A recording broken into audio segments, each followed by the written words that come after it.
जय श्री कृष्णा। आपके अपने लड्डू गोपाल कृष्णा ब्लॉग चैनल में स्वागत है। तो आज हम बात करेंगे कार्तिक पूर्णिमा कब है। जो लोग तुलसी विवाह नहीं कर पाते हैं देव उठनी एकादशी के दिन, वो तुलसी विवाह किस दिन करें। तो चलिए वीडियो शुरू करते हैं। पंचांग के अनुसार साल का 8वां महीना होता है कार्तिक का महीना। कार्तिक महीने का शुक्ल पक्ष की पूर्णिमा कार्तिक पूर्णिमा कहलाती है, जिसे देव दीपावली और गुरु पर्व के रूप में भी जाना जाता है।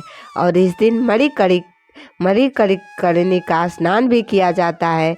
सृष्टि के आरंभ से ही कार्तिक पूर्णिमा की तिथि बहुत ही खास रही है। पुराणों में इस दिन स्नान व्रत तप की दृष्टि से मोक्ष प्रदान करने वाला बताया गया है। और इस दिन का महत्व सिर्फ पुराणों भक्तों के लिए ही नहीं, बल्कि शैव भक्तों और सिख धर्म के लिए भी बहुत ज़्यादा महत्वपूर्ण है। विष्णु भक्तों के लिए यह दिन इसलिए खास है क्योंकि भगवान श्री विष्णु का पहला अवतार इसी दिन हुआ है।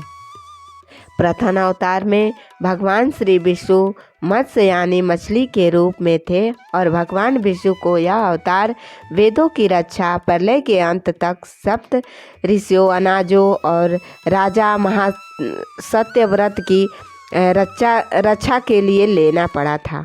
इससे सृष्टि का निर्माण कार्य फिर से आसान हुआ। भगवान शिव के भक्तों के लिए इस दिन खास इसलिए है क्योंकि इसी दिन भगवान भोलेनाथ ने त्रिपुरासुर नामक महाभयानक असुर का संहार कर दिया, जिसमें वह त्रिपुरारी के रूप में पूजित हुए, जिससे देवतागण बहुत ही प्रसन्न हुए और भगवान विष्णु ने शिव जी को त्रिपुरारी नाम दिया गया कि शिव जी के अनेक नामों में से एक है। इसलिए कार्तिक पूर्णिमा को त्रिपुरी या त्रिपुरारी पूर्णिमा भी कहते हैं। सिख धर्म में कार्तिक पूर्णिमा के दिन को प्रकाश शोधन के रूप में भी मनाया जाता है, क्योंकि इस दिन सिख संप्रदाय के संस्थापक गुरु नानक के देव जी का जन्म हुआ था। इस दिन सिख धर्म के लोग बहुत स्नान करते हैं। लोग सुबह स्नान कर गुरुद्वारों में जाकर गुरुवाणी सुनते हैं और नानक जी के बताए हुए रास्ते पर चलने की शपथ लेते हैं, जिसे गुरु पर्व भी कहा जाता है। इस तरह से यह एक दिन एक नहीं बल्कि बहुत सारी वजह से खास है। इस पवित्र दिन में गंगा जी में या अन्य पवित्र नदियों में जल में समर्थ देवी देवताओं का वास होता है। ऐसे में यदि मन में श्रद्धा और विश्वास के साथ पवित्र नदी के जल में स्नान किया जाए तो जन्म जन्मांतर के सारे पाप का नाश हो जाता है। इस बार पूर्णिमा तिथि प्रारंभ होगी 15 नवंबर शुक्रवार को सुबह 6:20 से और समाप्ति होगी 16 नवंबर शनिवार को सुबह 2:58 पे। क्योंकि इस बार केवल 15 नवंबर शुक्रवार के दिन ही पूर्णिमा तिथि सारा दिन विद्यमान रहेगी, इसलिए केवल 15 नवंबर शुक्रवार को ही पूर्णिमा व्रत रखा जाएगा। स्नान दान भी इसी दिन किया जाएगा। सत्यनारायण भगवान का व्रत भी इसी दिन रखा जाएगा और मणिकर्णिका भगवान का व्रत भी इसी दिन रखा जाएगा और मणिकर्णिका का स्नान भी इसी दिन किया जाएगा। अब जानिए इस दिन रहने वाले मुहूर्तों के बारे में। 15 नवंबर शुक्रवार को सूर्योदय होगा सुबह 6:44 पर। सूर्यास्त होगा शाम 5:38 पे। ब्रह्म मुहूर्त सुबह 5:08 से 5:56 तक रहेगा, जब आप सुबह का स्नान कर सकते हैं। अभिजीत मुहूर्त सुबह 11:58 से दोपहर 12:33 तक रहेगा। अमृतकाल शाम 5:38 से शाम 7:04 तक रहेगा, जब आप शाम की पूजा कर सकते हैं। तो राहु काल सुबह 10:30 से दोपहर 12 बजे तक रहेगा। कार्तिक पूर्णिमा के समय ही कार्तिक मास की भी समाप्ति हो जाती है। ऐसे में जिन्होंने भी पूरे कार्तिक माह व्रतों का पालन किया है, नियमों का पालन किया है, उन्हें इस दिन उद्यापन करना चाहिए।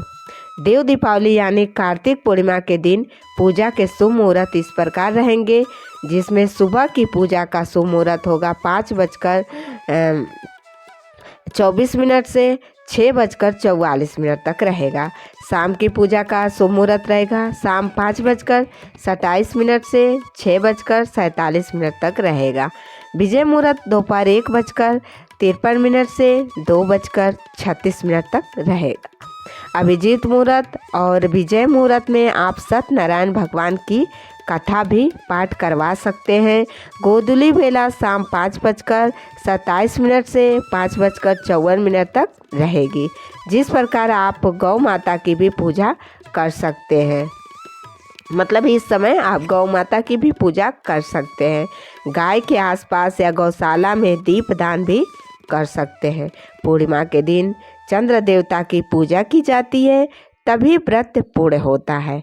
तो इस दिन चंद्रोदय होगा शाम 5:08 पर, और इस समय के बाद से आप चंद्र देवता को कभी भी अर्घ देकर अपने व्रत का पारण कर सकते हैं।